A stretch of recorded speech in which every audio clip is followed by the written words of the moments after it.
میرے محترم دوستوں اور بزرگوں، یہ بیان حضرت مولانا یوسف صاحب رحمۃ اللہ علیہ نے 1 دسمبر سن 1964 کو بعد نماز عصر مراد آباد کے مدرسہ امدادیہ کے اندر بیان فرمایا۔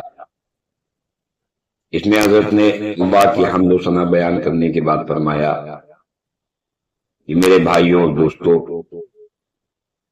ایک علم یہ ہے جو ہمیں دکھنے سے حاصل ہو رہا ہے، لیکن انسان کو یہ علم یا اسے نفع و نقصان تک پہنچائے گا یا اس کی ہلاکت و بربادی کا سبب بنے گا، اس لیے کہ اس دکھنے والے علم میں کامیابی اور ناکامی یقینی نہیں۔ اور دوسرا علم وہ ہے جس کو حضرت محمد صلی اللہ علیہ وسلم لے کر آئے ہیں۔ اس علم میں ذرہ برابر شک و شبہ کی گنجائش نہیں ہے۔ اللہ پاک ہم سب کو اس علم میں مشغول ہونے کی توفیق عطا فرمائے۔ اللہ پاک نے اپنی کتاب میں ارشاد فرمایا ہے، ذالک الکتاب لا ریب فیہ، کہ اس کتاب کے ایک حرف میں بھی شک و شبہ نہیں ہے۔ تو جو علم قرآن و حدیث میں حضرت محمد صلی اللہ علیہ وسلم کے ذریعے ہم تک پہنچا، اس میں کسی قسم کا کوئی شک و شبہ نہیں ہے، لیکن اس کے مقابلے پر دنیا کے سارے علوم میں شک ہے کہ اس میں جو کچھ بتایا گیا ہے ضروری نہیں ہے کہ وہی ہوگا یا اس کے علاوہ ہوگا، کیونکہ کرنے والے اللہ ہیں جو کائنات کی ساری چیزوں کی صفات اپنی قدرت سے بدل سکتے ہیں۔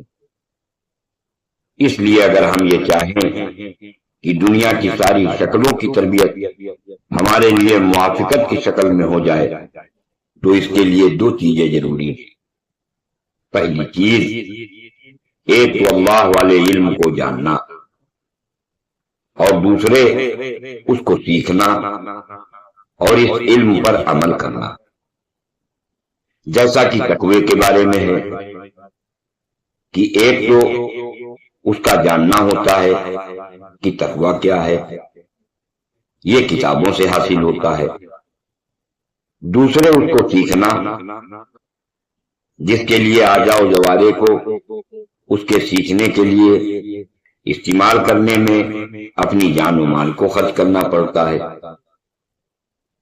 پس جاننے کی مثال یہ ہے کہ کپڑوں پر چھپائی اور بیل بوٹے وغیرہ کیے جائیں، اور سیکھنے کی مثال اس طرح کہ جس طرح اس چھپے ہوئے بیل بوٹوں کو دھاگے سے سلا جائے۔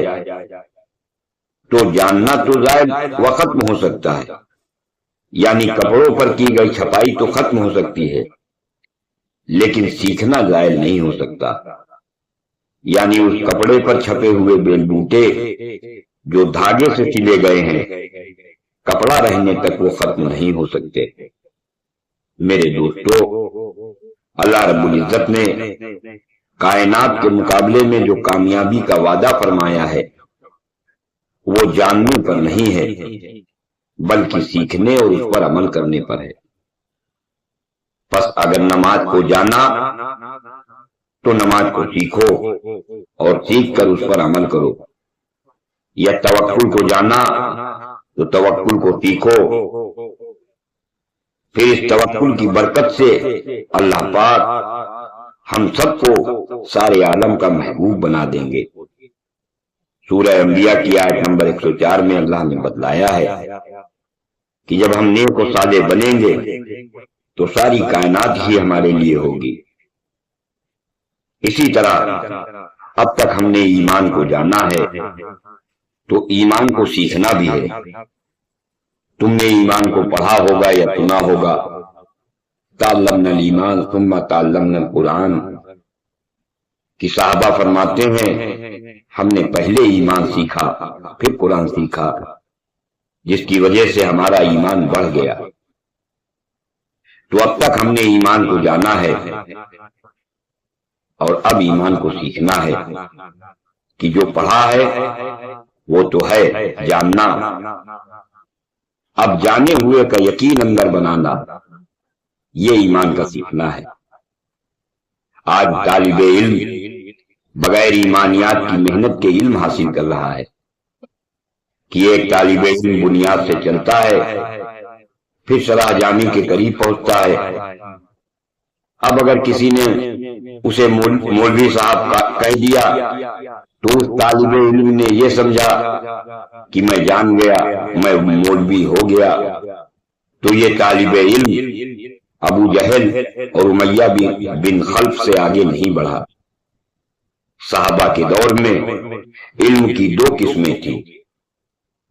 13 سال مکی زندگی میں علم موہبات کے یقین کے ساتھ آتا رہا۔ یہود کے پاس علم تھا، یقین نہیں تھا، حالانکہ وہ تورات پڑھتے تھے۔ آج بھی یہود جیسا حال ہے کہ لوگ قرآن پڑھتے ہیں پر ان کا یقین شکلوں کے ساتھ ہے۔ اس لیے ہمیں یقین کا امتیاز پیدا کرنا ہوگا۔ اسے سمجھو کہ یقین نہیں آیا بلکہ پڑھ کر علم آیا ہے، اس لیے اب اس پر محنت کرنی ہے۔ اس کے لیے ایمانیات کا شروع سے مذاکرہ ہونا چاہیے۔ اس علم کو ملک و مال کے نقشوں سے استغنا کے ساتھ حاصل کرنا ہے، اور یہ اس وقت ہوگا جبکہ ملک و مال سے استغنا والے ماحول اور اس پر محنت کرنے والے ماحول میں لگ کر ہم محنت کریں۔ تبلیغ میں نکل کر اس علم کا یقین بنانا ہے۔ علم و عمل تو ہے لیکن یقین نہیں ہے۔ آج تو امت سے تینوں چیزیں نکل گئی ہیں، علم بھی نکل گیا، یقین بھی نکل گیا اور عمل بھی نکل گیا۔ میرے دوستو، اسلام زندگی بنانے کا نام ہے۔ آج امریکہ اور روس چاند پر جانے کی کوشش کر رہے ہیں کہ وہاں پر جا کر آباد ہو جائیں، تاکہ جب زمین پر ہنگامہ ہو تو چاند پر چلے جائیں، جس کے ذریعے اپنے کو محفوظ کر سکے۔ حالانکہ یہ اس پر پہنچیں گے بھی اس سے پہلے مر جائیں گے، اس کا انہیں پتہ نہیں۔ حضور صلی اللہ علیہ وسلم نے اپنی انگلی مبارک سے چاند کی طرف جو اشارہ فرمایا تھا وہ معجزے کے طور پر ہے، حکم تشریح نہیں ہے کہ ہم کو بھی حکم ہو کہ ہم چاند کی طرف اشارہ کریں۔ لیکن جو نماز کے اندر اتحیات میں شہادت کی انگلی سے اشہد اللہ الہ الا اللہ پر اشارہ ہے، وہ تشریح ہے جس کو ہمارے لیے طریقہ نبوی قرار دیا گیا ہے اور اس کے کرنے کا حکم دیا گیا ہے۔ یہ معجزے نبوت نہیں ہے بلکہ معجزے دلائل نبوت ہے۔ جب حضور صلی اللہ علیہ وسلم کے ایک معجزے سے جو کہ دلائل نبوت ہے چاند کے 2 ٹکڑے ہو سکتے ہیں، تو اگر حضور صلی اللہ علیہ وسلم کے سارے اعمال ہمارے اندر آ جائیں تو ساری انسانیت کا علم ختم ہو جائے گا اور اس کے سارے نقشے بھی ختم ہو جائیں گے۔ اس سائنس کے علم پر مرضیات اس قدر ہے کہ بغیر شکل کے پورے ملک میں یہ اسے چلا رہے ہیں۔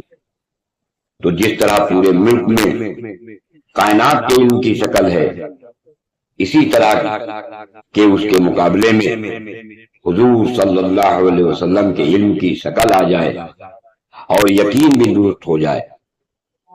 اب ہمارے اور تمہارے پاس جو علم ہے وہ اس پر ابتدا ہے کہ ہم دنیا کو اس کی حقیقت بتاتے ہیں، اس علم کی حقیقت بتاتے ہیں یا اس کے خلاف کا تجربہ کراتے ہیں۔ اب اگر علم کے مطابق یقین اور عمل کی محنت کا میدان بنایا جائے تو اللہ رب العزت اس علم و عمل کے راستے سے ہم کو کامیاب بنائیں گے۔ اس فکر و محنت کے ساتھ ہم کو آخری لمحے حیات تک پڑھنا اور پڑھانا ہے۔ پر یہ پڑھنا اور پڑھانا 3 چیزوں کے ساتھ ہے۔ نمبر 1، جو پڑھ رہے ہیں اس کا یقین سیکھنا۔ نمبر 2، دنیا میں اس علم اور یقین کو پھیلانے کو اپنا کام بنانا، اور نمبر 3 یہ یقین تیار کرنا ہے کہ اللہ تعالیٰ اس محنت پر ہمیں ہر طرح کی کامیابی اور طاقت نصیب فرمائیں۔